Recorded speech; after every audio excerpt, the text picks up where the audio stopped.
Hi friends, Sathish from cartoon teacher TNPSC. So இன்றைக்கி நம்ம பார்க்க போகிற கரண்ட் அஃபேர்ஸ் வந்து 24th December.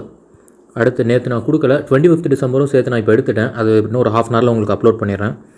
So important dates: December 17 international day to end violence against sexual workers. So sex ஒர்க்கர்ஸ்க்கு அகெயின்ஸ்டாக இருக்கக்கூடிய வயலன்ஸஸ் பற்றி சொல்கிறாங்க. ஸோ அடுத்து வந்து December 18 வந்து இன்டர்நேஷனல் மைக்ரண்ட் டே. ஸோ டெத் வந்து சுகதா குமாரி, எமினன்ட் மலையாளம் போயிட்டு அவங்கள வந்து சுகதா டீச்சர் அப்படின்னு சொல்லுவாங்கன்னு சொல்கிறாங்க. ஸோ கொஞ்சம் இம்பார்ட்டன்ட் பர்சன் சுகதா குமாரி, மலையாளம். அடுத்த அவார்ட்ஸ் வந்து த ஹிந்து குரூப்புக்கு வந்து WAN IFRA south Asian digital media award கிடச்சிருக்கு. தி ஹிந்து நியூஸ் பேப்பர்ஸ் இருக்கு இல்லையா, அவங்களோட இது தான். ஸோ அவங்களுக்கு இந்த இது கிடச்சிருக்கு. அடுத்து ரட்டன் டாட்டா அவர்களுக்கு வந்து global visionary sustainable business and peace award வந்து கொடுத்துருக்காங்க. ஸோ ஆனிவர்சரி பார்த்துடலாம். Charan Singh birth anniversary 23rd December 1902. So Uttar Pradesh மீரூட்டில் வந்து பிறக்கிறாரு. 14th January 1980 அவர் வந்து இறந்துடுறாரு. ஸோ அவர் வந்து 5th பிரைம் மினிஸ்டராக வந்து சர்வ் பண்ணியிருக்காரு between 1979 and 80. So 5th prime minister. So Charan Singh அவர்கள் வந்து he is been referred as a champion of India's presence அப்படின்றாங்க. ஸோ அதனால தான் அவருடைய பிறந்த தேதி அந்த 23rd December வந்து நம்ம கிசான் திவாஸ்ன்னு செலிப்ரேட் பண்ணுறாங்க. ஃபார்மர்ஸ் டே நம்ம நேற்றே பார்த்துருந்தோம். ஸோ அதுவாக செலிப்ரேட் பண்ணுறதுக்கான காரணம் என்னென்னா சரண் சிங் அவர்களுடைய பிறந்த தேதியை தான் செலிப்ரேட் பண்ணுறாங்க. ஏன்னா சாம்பியன் ஆஃப் இந்தியாஸ் பெசன்ட்ஸ்னு சொல்கிறாங்க. அக்ரிகல்ச்சருக்கும் அண்ட் பெசன்ட்ஸ்க்கும் வந்து நிறையா ரீஃபார்ம்ஸ் வந்து அவர் கொண்டு வந்திருக்காரு, அதுக்காக சொல்கிறாங்க. அடுத்து செகண்ட் அதே போல் இன்னொரு prime minister PV Narasimha Rao. 16th death anniversary 28 June 1921. இங்கே வந்து மேலே வந்து பர்த் அனிவர்சரி பார்த்தோம் 23 December, இங்கே வந்து death anniversary. So Hyderabad presidency இப்போ தெலுங்கானாவில் இருக்குது, அங்கே தான் வந்து பிறக்கிறாரு. ஸோ 23rd December 2004 வந்து அவர் வந்து இறந்துடுறாரு. அவர் வந்து 9th பிரைம் மினிஸ்டராக சர்வ் பண்ணியிருக்கார் 1991 96 வரைக்கும். இவர் பீரியடில் தான் இந்த LPG கான்செப்ட் கொண்டு வந்தாங்க. அப்போ ஃபினான்ஸ் மினிஸ்டராக இருந்தது வந்து டாக்டர் மன்மோகன் சிங் அவர்கள் தான் இருந்தாங்க. So reforms in education, economy, land administration and இன்னும் வந்து சில வேரியஸ் செக்டர்ஸ்லையுமே அவர் வந்து நிறையா கொண்டு வந்திருக்காங்க அவர் டியூரிங் அவரோட பீரியடில், பிரைம் மினிஸ்டர் அந்த பீரியடில். ஸோ இந்த ரெண்டுமே வந்து இப்போ ரீஆர்டர் பண்ணி கேட்கலாம். சம்டைம்ஸ் வந்து பிரைம் மினிஸ்டர்ஸை கொடுத்து ரீஆர்டர் பண்ணி கேட்பாங்க, இல்லாட்டினா வந்து இந்த நம்பர் கேட்கலாம், 5th 9th இந்த மாதிரி கேட்பாங்க. ஸோ பாலிட்டி வைஸில் கொஞ்சம் இம்பார்ட்டன்ட் தான். அடுத்து ப்ரோக்ராம்ஸ் அண்ட் ப்ராஜெக்ட்டில் DRIP 2 ப்ராஜெக்ட்டு. ட்ரிப்பு வந்து என்னென்னா dam rehabilitation and improvement project. இது வந்து வேர்ல்டு பேங்க் வந்து $250 million வந்து சாங்ஷன் பண்ணியிருக்காங்க இந்தியா கொடுக்குறதுக்கு. குறிப்பாக பெர்ஃபார்மன்ஸை அடுத்த சேஃப்டி என்ஷோர் பண்ணுறதுக்காக கொடுத்துருக்காங்க. இது மொத்தம் 7 ஸ்டேட்டில் வந்து இது லான்ச் பண்ணியிருக்காங்க: தமிழ்நாடு, கேரளா, கர்நாடகா, மத்திய பிரதேஷ், உத்தரகாண்ட் அண்ட் ஜார்க்கண்ட். அடுத்து டிஃபென்ஸு. ஃபஸ்ட்டு வந்து ஏரோ இந்தியா சமிட்டு. இது வந்து எங்கன்னா பெங்களூரில் ஏர்ஃபோர்ஸ் ஸ்டேஷனில் வந்து நடந்திருக்கு. ஏரோ இந்தியா 21 13th edition இது. ஸோ பப்ளிக்ஸ்லாம் வந்து எப்படின்னா இந்த சமிட்டில் தான் என்ன பண்ணுவாங்க, டிஸ்பிளே பண்ணுவாங்க அவங்க ஏர்ஃபோர்ஸில் இருக்கக்கூடிய அவங்களுடைய வேரியஸ் ப்ராடக்ட்ஸ் எல்லாம் டிஸ்பிளே பண்ணுவாங்க. ஸோ இதை வந்து இந்த டைம் வந்து விர்ச்சுவல் மோடில் வந்து பப்ளிக் வந்து பார்க்கலாம் அப்படின்னு சொல்லியிருக்காங்க இந்த சமிட்டில். அடுத்து MR-SAM மிசைல்ன்றது என்னென்னா medium range surface to air missile. சாம்னாலே சர்ஃபேஸ் டு ஏர் தான். ஸோ அதோட மெய்டன் டெஸ்ட் வந்து பண்ணி பார்த்துருக்காங்க ஒடிஷாவில், எங்கள் சண்டிப்பூர் ஆஸ் யூஷுவல். ஸோ குறிப்பாக யாருன்னா DRDO, அவங்க எப்போவுமே யூஸ்வலாக DRDO டெஸ்ட் பண்ணுவாங்க. இந்த டைம் வந்து இந்தியன் ஆர்மியும் சேர்ந்து பண்ணியிருக்காங்க அந்த டெஸ்டிங்கில். MR-SAM missile. So medium range surface to air missile. அடுத்து நேவியும் பரோடா பேங்க்கும் சேர்ந்து ஒரு MOU சைன் பண்ணியிருக்காங்க. Bank of Baroda signs MOU with defence force, Indian navy and Indian coast guard. எதுக்குன்னா சேலரி டிஸ்பேச் பண்ணுறது. குறிப்பாக என்னென்னா அங்கே நேவியில் இருக்கக்கூடிய சர்வீஸில் இருக்கக்கூடிய ஆர்ம்டு ஃபோர்ஸஸ் அவங்களுக்கு வந்து அவங்களுடைய சேலரி அக்கௌண்ட் வந்து லிங்க் பண்ணுறாங்க. ஸோ மந்த்லி சேலரி அந்த பரோடா பேங்க்கில் கிரெடிட் ஆயிருது, அந்த மாதிரி லிங்க் பண்ணுறாங்க. அதே போல் இந்தியன் ஆர்ம்டு ஃபோர்ஸஸ் கூட ஆல்ரெடி இருந்த MOU வந்து ரினியூ பண்ணுறாங்க. அவங்க வந்து already Baroda military salary package கீழே இருக்காங்க. இப்படி இருக்கும்பொழுது அவங்களுக்கான எக்ஸ்ட்ரா சில ப்ரிவிலேஜஸ் கொடுத்துருப்பாங்க. என்னென்னா உதாரணத்துக்கு இது எழுதியிருக்கேன்: ஃப்ரீ பர்சனல் ஆக்சிடென்டல் கவர், அப்புறம் வந்து ஹையர் எஜுகேஷன் கவர், அப்புறம் girl child marriage etcetera. So இந்த மாதிரி சில இது இருக்குது. ஒரு எக்ஸாம்பிளுக்காக அந்த 3 எழுதியிருக்கேன். ஸோ இந்த இது வந்து எங்கன்னா பரோடா மிலிட்ரி சேலரி பேக்கேஜ் கீழே வருது. ஆர்ம்டு ஃபோர்ஸஸ்க்கு வந்து ரினியூ பண்ணியிருக்காங்க இந்த ஸ்கீமை. ஸோ அடுத்து இது ரொம்ப important, hypersonic wind tunnel facility. இது வந்து டனல் இது. So wind tunnel facility. So defence minister Rajnath Singh வந்து இனாகிரேட் பண்ணியிருக்காரு. இந்தியாஸ் ஃபர்ஸ்ட் இன் ஹைதராபாத்தில் தான் இனாகிரேட் பண்ணியிருக்காங்க. To simulate hypersonic flow over a wind spectrum and will play a major role in realisation highly complex futuristic aerospace and defence system. So குறிப்பாக டிஃபென்ஸும் aerospace இதையும் வந்து high டெக்கில் இது கொண்டு போகிறாங்க. இதுவும் வேர்ல்டுலேயே USA, ரஷ்யா மட்டும்தான் இருக்குது. அதுக்கடுத்து வந்து ஒரு பெரிய ப்ராஜெக்டாக நம்ம இந்தியா தான் வந்து இந்த ப்ராஜெக்ட் வந்து கொண்டு வந்து இன்ட்ரடியூஸ் பண்ணியிருக்காங்க, அது இனாகிரேட் பண்ணுறாங்க. இது மூலயமா இந்தியா வந்து ஒரு சூப்பர் மிலிட்ரி பவராக வரும் அப்படின்னு சொல்லி டிஃபென்ஸ் மினிஸ்டர் வந்து அனௌன்ஸ் பண்ணியிருக்காரு. ஃபிஃப்த் வந்து எக்கானமி. டிடிஹெச்னா என்ன, டிடிஹெச்னா டைரக்ட் டு ஹோமு. ஸோ இந்த சர்வீசஸ் வந்து என்ன பண்ணுறாங்க, ஃபாரின் டைரக்ட் இன்வெஸ்ட்மெண்ட், அதாவது எஃப்டிஐ ஆக்குறாங்க 100%. ஸோ யூனியன் கேபினெட் அப்ரூவ் பண்ணிட்டாங்க அதுக்கு 100% இது பண்ணுறதுக்கு. ஸோ இதை வந்து அனௌன்ஸ் பண்ணது யார் அப்படின்னா ministry of information broadcasting, Prakash Javadekar வந்து அனௌன்ஸ் பண்ணியிருக்காரு. ஸோ எந்த இது வந்து 100% எஃப்டிஐயாக போயிடுச்சுன்னு சொல்லி கேட்கலாம். டிடிஹெச் சர்வீசஸ் வந்து இப்போ போயிடுச்சு. ஸோ அடுத்து அட்டல் பென்ஷன் யோஜனா, இதெல்லாம் ஸ்கீம்ஸில் important. It is also called as Swavalamban Yojana அப்படின்னு சொல்கிறாங்க. இந்த Atal pension Yojana is also called as Swavalamban. So என்னன்னா இது வந்து ஒரு பென்ஷன் ஸ்கீம். இதுதான் எதுக்கு யார் கொடுக்குறாங்க அப்படின்னா ஓல்ட் ஏஜ் இன்கம் செக்யூரிட்டி, குறிப்பாக ஓல்ட் ஏஜ் ஒர்க்கர்ஸ், அதுவும் அன்ஆர்கனைஸ் செக்டர்ஸில் இருக்கக்கூடிய ஒர்க்கர்ஸ்க்கு வந்து அவங்க வந்து ஓல்ட் ஏஜில் வரும்போது அவங்களுக்கான ஒரு பென்ஷன் கொடுக்குறாங்க. இது வந்து 2015 9th மேலே வந்து லான்ச் பண்ணியிருக்காங்க. பிரைம் மினிஸ்டர் மோடி அவர்கள் தான் வந்து எப்போனா கொல்கட்டாவில் தான் அதை லான்ச் பண்ணுறாங்க. அப்போதைக்கு இருந்த ஃபினான்ஸ் மினிஸ்டர் யாருன்னா அருண் ஜேட்லி. ஸோ அடுத்து பிரைம் மினிஸ்டர் கிசான் நிதி, இதுவும் இம்பார்ட்டன்ட் ஸ்கீமு. பிரைம் மினிஸ்டர் அந்த பிஎம்னாலே Pradhan Mantri. Kisan Samman Nidhi will be released third instalment 18,000 crore on farmer prime minister Vajpayee birthday by prime minister Modi. So Modi அவர்கள் வந்து என்ன பண்ணுறாங்க, இப்போ வாஜ்பாய் அவர்களுடைய பிறந்த தேதி அன்னைக்கு 18,000 crore வந்து ரிலீஸ் பண்ணுறாங்க ஃபண்டு. அது வந்து தேர்ட் இன்ஸ்டால்மெண்ட்டாக போகுது. ஒரு இன்ஸ்டால்மெண்ட்டில் பர் ஹெட் இப்போ ஒருத்தருக்கு வந்து 2,000 rupees கொடுப்பாங்க. ஸோ இது மொத்தம் வந்து பெர் இயருக்கு வந்து 6,000 rupees. ஸோ 2,000 2,000 3 இன்ஸ்டால்மெண்ட்டில் வந்து ஃபார்மர்ஸ்க்கு வந்து அவங்களோட பேங்க் அக்கௌண்ட்டில் கிரெடிட் ஆயிரும். இதில் பெனிஃபிஷரிஸ் எவ்வளோனா 9 crore. இது ரொம்ப இம்பார்ட்டன்ட். இந்த பிரைம் மினிஸ்டர் கிசான் நிதி கண்டிப்பாக கேட்க நிறைய வாய்ப்புகள் உண்டு. ஸோ 9 crore வந்து இதோடைய பெனிஃபிஷரிஸு. ஸோ 6,000 rupees இது நம்ம பார்த்துட்டோம் இப்போது. So announced by Piyush Goyal during 2019 தான் இந்த ஸ்கீம் வந்து கொண்டு வராங்க. பட்ஜெட் செஷன் அப்போ பியூஷ் கோயல் அவர்கள் தான் வந்து இதை வந்து அட்ரஸ் பண்ணி இப்படி வந்து ஃபார்மர்ஸ்க்கு வந்து ஒரு இயர்லி இன்கம் வந்து கொடுக்க போகிறோம் அப்படின்னு சொல்லி அனௌன்ஸ் பண்ணாங்க. இது வந்து ஆல்ரெடி தெலுங்கானா கவர்மெண்ட் வந்து ஒரு பைலட் ப்ராஜெக்டாக அவங்க வந்து ஸ்டேட்டில் வந்து இன்ட்ரடியூஸ் பண்ண ஸ்கீம் தான் அது பேர் என்னென்னா ரைத்து பந்து அப்படின்னு சொல்கிறாங்க. இந்த ஸ்கீமும் அதே சிமிலர் இது தான். இது சக்ஸஸ்ஃபுல் ஆனனால யூனியன் கவர்மெண்ட் வந்து அந்த ஸ்கீம் வந்து இந்தியா லெவலில் வந்து இம்ப்ளிமெண்ட் பண்ணியிருக்காங்க. ஸோ இது வந்து பயணியராக எங்கே முன்னாடி இருந்ததுன்னா தெலுங்கானா வந்து இது ஆல்ரெடி இன்ட்ரடியூஸ் பண்ணியிருந்திருக்காங்க. ஸோ இது கொஞ்சம் இம்பார்ட்டன்ட் கொஸ்டின், இது கண்டிப்பாக கேட்பாங்க. அடுத்து ஃபோர்த் வந்து network for greening financial system. இது வந்து ஒரு சின்ன ஒரு போர்டு மாதிரி. ஸோ இதில் வந்து அக்ராஸ் வேர்ல்டில் இருக்கக்கூடிய சென்ட்ரல் பேங்க்ஸ் வந்து ஜாயின் பண்ணியிருக்காங்க. மொத்தம் வந்து 8 சென்ட்ரல் பேங்க்ஸ் இனிஷியலாக வந்து 2017 ஸ்டார்ட் பண்ணாங்க. ஸோ அதுக்கப்புறம் இப்போ எவ்வளோ இருக்காங்கன்னா 75 central banks now to strengthen the global response to meet Paris agreement. இந்த பாரிஸ் அக்ரிமெண்ட்டை ஃபுல்ஃபில் பண்ணுறதுக்காக உருவாக்கப்பட்டது தான் இது. அதனால தான் network for greening financial system அப்படின்னு சொல்கிறாங்க. இப்போ யூஎஸ் ஃபெடரல் பேங்க்கும் இதில் வந்து ஜாயின் பண்ணியிருக்காங்க.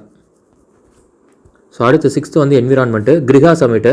ஸோ 12th கிரிகா சமிட் வந்து வைஸ் பிரசிடென்ட் அவர்கள் வந்து இனாகிரேட் பண்ணியிருக்காங்க டெல்லியில். So it is a national rating system of India for any completed building construction. So building வந்து கன்ஸ்ட்ரக்ட் பண்ணுறது மூலிமா ஸோ எமிஷன் CO2 எமிஷன் வந்து அரௌண்ட் 39% வந்து எமிட் ஆகுது. ஸோ இப்போ இது வந்து இதை வந்து எவாலுவேட் பண்ணுறதுக்கு இதோட ரேங்கிங் பண்ணுறதுக்காக க்ரியேட் பண்ணியிருக்க இதுதான் இது. ஸோ இந்த கிரிகா சமிட் வந்து அதுக்காக பண்ணது தான். ஸோ இது வந்து இந்த தெரிங்கிற பாடியும் and ministry of new and renewable energy சேர்ந்து தான் இது வந்து கண்டக்ட் பண்ணியிருக்காங்க, இதை ஆர்கனைஸ் பண்ணியிருக்காங்க இந்த சமிட்டை. ஸோ அதே போல் இது குறிப்பாக அந்த 39% ரொம்ப இம்பார்ட்டன்ட்டு. இந்த கன்ஸ்ட்ரக்ஷன் ரெலவெண்ட்டாக இட் எமிட்ஸ் 39% ஆஃப் CO2ன்னு சொல்கிறாங்க. ஸோ தெரிங்கிறது வந்து எனர்ஜி அண்ட் ரிசோர்ஸ் இன்ஸ்டியூட் தான் வந்து தெரி, அப்படியே டேரெக்டாக TERA ஃபுல் ஃபார்ம் எடுக்கக்கூடாது. ஸோ இது வந்து இதுதான் energy and resource institute.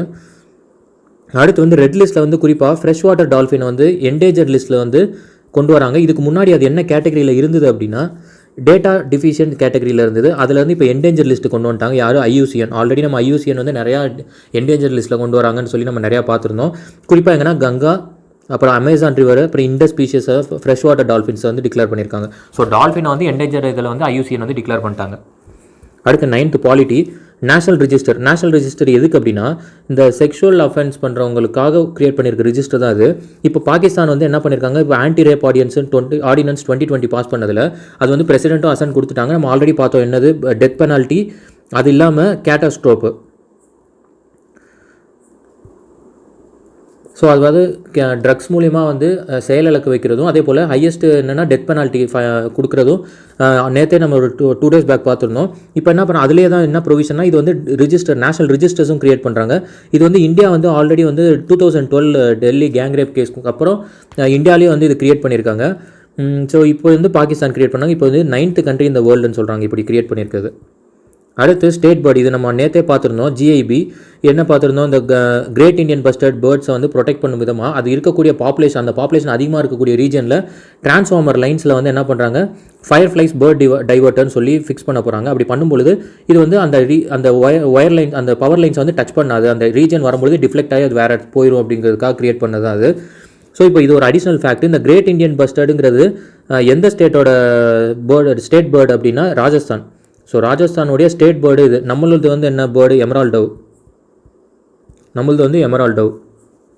So இப்போ இந்த ஜிஐபி இருக்கிறது வந்து எங்கெங்கெல்லாம் இருக்குது அப்படின்னா, அந்த டெசர்ட் நேஷனல் பார்க் ராஜஸ்தானில், அடுத்து வந்து கட்ச் பஸ்டர்ட் சான்ச்சுரி குஜராத்தில் இருக்குது, and Jawaharlal Nehru bustard sanctuary Maharashtra. So இந்த மூணுலேயும் வந்து இந்த பாப்புலேஷன் வந்து அதிகமாக இருக்குது அப்படின்னு சொல்கிறாங்க.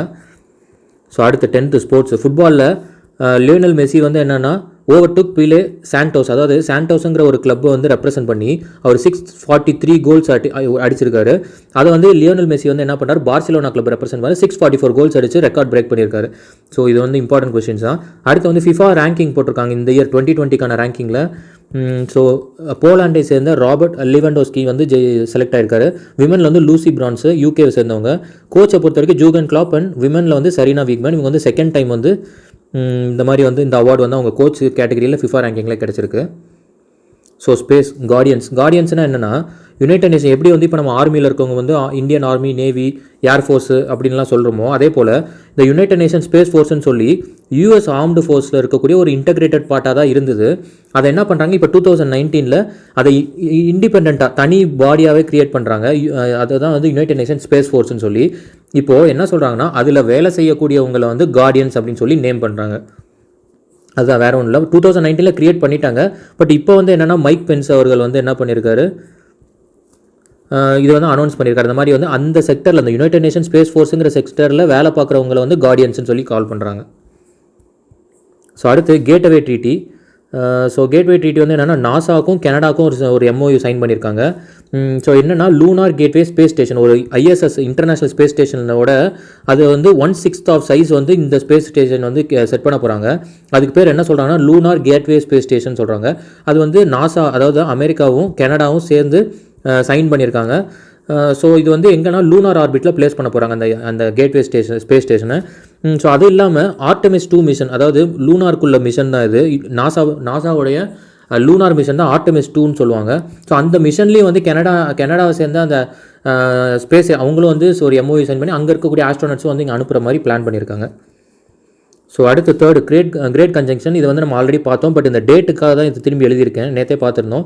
ஸோ 1623 லாஸ்ட் டைம் வந்துச்சுன்னு சொன்னேன். பட் அது எப்போனா டேட்டு 16 ஜூலை. ஸோ 16 ஈஸியாக ஞாபகம் வச்சுக்கலாம். இப்போ 21 டிசம்பர் 2020 இதுதான் ரொம்ப இம்பார்ட்டன்ட், இதுதான் கேட்பாங்க.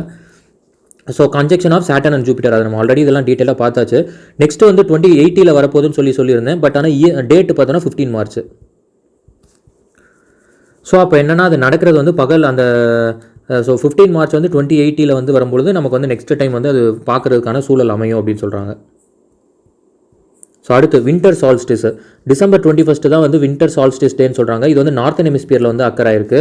அதாவது மேக்ஸிமம் டில்ட் ஆயிருக்கும். இப்போ சன் வந்து இங்கே இருக்குது அப்படின்னா, ஸோ மேக்ஸிமம் டில்ட் வந்து எர்த்து வந்து ஆகும் பொழுது இந்த வந்து என்னென்னா, இந்த நைட்டு வந்து அதிகமாகிடும், டே வந்து கம்மியாகிடும், நைட் வந்து அதிகமாக இருக்கும். அதுதான் வந்து வின்டர் சால்ஸ்டிஸ் டே. ஸோ இது வந்து ஒரு இயருக்கு வந்து ட்வைஸ் வந்து நடக்கும் அப்படிங்கிறாங்க. ஸோ இப்போ வந்து வின்டர் சால்ஸ்டிஸ் பார்த்தோமோ, அதே போல் சம்மர் சால்ஸ்டிஸ் வந்து சதர்ன் ஹெமிஸ்பியரில் நடக்கும் ஜூன் 21. ஸோ இது ரெண்டுமே important, December 21 and June 21. So அடுத்து ஜியாகிரஃபி. ஹாக்கர் கல்ச்சர் அப்படின்னு சொல்லி சிங்கப்பூரில் இருக்குது. ஸோ அது என்னென்னா, அது வந்து யுனெஸ்கோ வந்து இன்டான்ஜிபிள் கல்ச்சரல் ஹெரிட்டேஜ்ன்ற கேட்டகரியில் அதை ஃபிக்ஸ் பண்ணுறாங்க. அவங்க வந்து ஒரு 2 இயர்ஸாகவே அதை கேட்டுட்டு இருந்தாங்க. ஸோ இப்போ ஃபிக்ஸ் பண்ணியிருக்காங்க. அது என்னென்னா, ஒரு சின்ன ஒரு ஃபுட் மார்க்கெட் மாதிரி தான். அது இருக்க சீப்பஸ்ட்டு ஃபுட்டு எல்லாமே சீப்பஸ்ட்டாக இருக்கும். அக்ராஸ் த வேர்ல்டு இருக்கக்கூடிய எல்லா அதுவும் இல்லாமல் அவங்களோட நேட்டிவ் ஃபுட்ஸு எல்லாமே அங்கே அவைலபிலிட்டி இருக்கும்.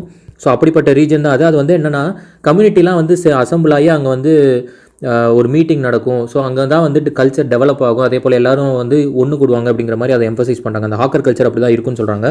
ஏன் அது ஹாக்கர்னு சொல்கிறாங்கன்னா, அந்த இடம் பேர் ஹாக்கர். ஸோ அதனால் அது ஹாக்கர் கல்ச்சர்னு சொல்கிறாங்க. அது சிங்கப்பூரில் நல்லா ரெகக்னைஸ்டு வருது. So it is vibrant street food culture தான் அது. ஸோ அதை வந்து இப்போ யுனெஸ்கோ வந்து அதை ரெகக்னைஸ் பண்ணியிருக்காங்க. ஸோ அடுத்து miscellaneous 15th solar wind hack அப்படிங்கிறது வந்து என்ன பண்ணியிருக்காங்கன்னா, ரஷ்யா தான் வந்து அதை வந்து ஹேக் பண்ணிட்டதாக சொல்கிறாங்க. இட்ஸ் அ ப்ரைவேட் ஏஜென்சி, அவங்கள வந்து ஹேக் பண்ணியிருக்காங்க. ஸோ 5 ஐஸுங்கிறவங்க தான் வந்து ஸோ 5 ஐஸ்ன்றது ஃபஸ்ட்டு வந்து இது 5 ஐஸ் இல்லை ஃபயர் ஐஸு. ஸோ ஃபயர் ஐஸுங்கிறது வந்து ஒரு தனி, அதுவும் ஒரு ப்ரைவேட் ஏஜென்சி. அவங்கள வந்து மார்ச் மாதம் இந்த இதிலே வந்து ஹேக் பண்ணியிருக்காங்க. ஸோ அது வந்து அதுக்கப்புறம் பார்த்தோன்னா கவர்மெண்ட் வெப்சைட்ஸ் நிறையா வந்து ஹேக் பண்ணியிருக்காங்க அப்படின்னு சொல்லியிருக்காங்க. ஸோ யூஎஸில் வந்து நிறைய ஒரு பெரிய சைபர் அட்டாக் நடந்திருக்கு. அவங்க என்ன சொல்கிறாங்கன்னா இது வந்து ரஷ்யா தான் பண்ணியிருக்கு அப்படிங்கிற மாதிரி சொல்கிறாங்க. ஸோ அடுத்து தமிழ்நாடு பொறுத்த வரைக்கும் இம்பார்ட்டன்ட் இனிஷியேட்டிவ்ஸை இந்த கொரோனா இந்த டைமில் இந்த இயரில் பார்த்தோம் அப்படின்னா ரொம்ப சிக்னிஃபிகண்டான இது என்னன்னா 3 இது இருந்திருக்கு. ஒன்று எஜுகேஷன் வந்து ஹரிசாண்டல் ரிசர்வேஷன் 7.5% நீட்டுக்கு வந்து கொடுத்துருக்காங்க. யாருக்கு? கவர்மெண்ட் ஸ்கூல் ஸ்டூடெண்ட்ஸ்க்கு. அதை நம்ம கம்ப்ளீட்டாக பார்த்தாச்சு. செகண்ட் வந்து இண்டஸ்ட்ரியில் 60,000 crore வந்து இன்வெஸ்ட்மெண்ட் வந்து கொண்டு வந்திருக்கு. இங்கே தமிழ்நாட்டில் வந்து இன்வெஸ்ட் பண்ணுறாங்க. அடுத்தது ஃபார்மிங் ரெலவெண்ட்டாக பார்த்தோன்னா இந்த குடிமராமத்து ஒர்க் வந்து வாட்டர் மேனேஜ்மெண்ட் வந்து கொண்டு வரது, வாட்டர் மேனேஜ்மெண்ட்டுக்கு ரெலவெண்ட் இது. ஸோ இந்த குடிமராமத்து ஸ்கீம் வந்து நேஷ்னல் லெவலில் அந்த வாட்டர் மேனேஜ்மெண்ட்டில் தமிழ்நாடு ரொம்ப டாப்பில் இருந்திருக்கு. நிறையா அவார்ட்ஸ் வந்து வாங்கியிருக்காங்க. ஸோ இது 3மே வந்து ரொம்ப இம்பார்ட்டண்ட்டான ஸ்கீம் இந்த இயரில் வந்து நியூஸில் அடிக்கடி வந்தது. ஸோ அடுத்து ஹார்பர் ரெனோவேஷன். தெங்கைப்பட்டினம் ஃபிஷிங் ஹார்பரை வந்து கன்னியாகுமரி டிஸ்ட்ரிக்டில் சிஎம் வந்து அவர்கள் என்ன பண்ணுறாங்க அப்படின்னா 77 crore வந்து ஸ்பெண்ட் பண்ணுறாங்க. அது எதுக்குன்னா ரெனோவேட் பண்ணுறதுக்கும் அதை வந்து எக்ஸ்பேண்டும் பண்ணுறாங்க. ஸோ கன்னியாகுமரி டிஸ்ட்ரிக்டில் 77 crore வந்து இது பண்ணுறாங்க, குறிப்பாக இந்த ஃபிஷிங் ஹார்பரை வந்து ரெனோவேட் பண்ணுறதுக்காக. ஸோ அடுத்து வந்து பி கக்கன் அவர்கள் வந்து யாருன்னா 18 June politician, freedom fighter, politician. So 18 June 1908 வந்து பிறக்கிறாரு மதுரையில். ஸோ அவர் வந்து 23 December 1981, அதாவது 23 December நம்ம ஆல்ரெடி பார்த்துட்டோம். சரண் சிங் அவர்களுக்கு பர்த் அனிவர்சரி, PV நரசிம்மராவ் அவருக்கு death anniversary, so P Kakkan அவர்களுக்கும் டெத் அனிவர்சரி. ஸோ இந்த டேவை தான் என்ன ஃபார்மர்ஸ் டேன்னு சொல்லி நம்ம சரண் சிங் அவரோட பிறந்த தேதி தான் வந்து ஃபார்மர்ஸ் டேன்னு சொல்லி பார்த்தோம். ஸோ அவர் வந்து லோக்சபாவில் மெம்பராக இருந்திருக்காரு 1952 57 வரைக்கும். அதே போல் தமிழ்நாடு அசம்பிளியில் வந்து 57 67 வரைக்கும் சர்வ் பண்ணியிருக்காரு. 2 போர்ட்ஃபோலியோஸ் வந்து ஹேண்டில் பண்ணியிருக்காரு. ஒன்று வந்து PWD public work department and வந்து அக்ரிகல்ச்சர் மினிஸ்ட்ரியை வந்து ஹெட் பண்ணியிருக்காரு. 2 அக்ரிகல்ச்சர் காலேஜஸ் வந்து அவர் பீரியடில் தான் இன்ட்ரோடியூஸ் பண்ணியிருந்தாங்க. ஸோ காங்கிரஸை வந்து சேர்ந்தவர் அவர். அப்புறம் 67 வந்து கண்டெஸ்ட் பண்ணுவார். டிஎம்கே பார்ட்டி கூட வந்து அவர் தோற்றுருவார். அதுக்கப்புறம் அவர் ரிட்டையர்மெண்ட் அனௌன்ஸ் பண்ணிட்டார் பி கக்கன் அவர்கள். ஸோ இன்றைக்கி கரண்ட் அஃபேர்ஸ் முடிஞ்சிருச்சு. ப்ரீவியஸ் இயர் கொஸ்டின்ஸ் என்ன பார்த்தோம்? நேற்று வந்து who top the 100 most powerful women லிஸ்ட்டில் ஃபோர்ப்ஸ் ரிலீஸ் பண்ணதில் பார்த்தோம். அது வந்து யார்? ஆஞ்சலா மெர்க்கல், ஜெர்மனியை சேர்ந்தவங்க. ஸோ இன்றைக்கி குவிஸ் என்னென்னா India's rank in human freedom index. So இந்த ஃப்ரீடம் இண்டெக்ஸில் வந்து இந்தியாவோட ரேங்க் என்ன? 100, 101, 50 and 51. ஸோ இதோட கரெக்ட் ஆன்சர் வந்து இது பண்ணுங்கள். இது ரொம்ப இம்பார்ட்டண்ட்டான கொஸ்டின்ஸு. ஸோ கமெண்ட் பண்ணுங்கள். தேங்க்யூ.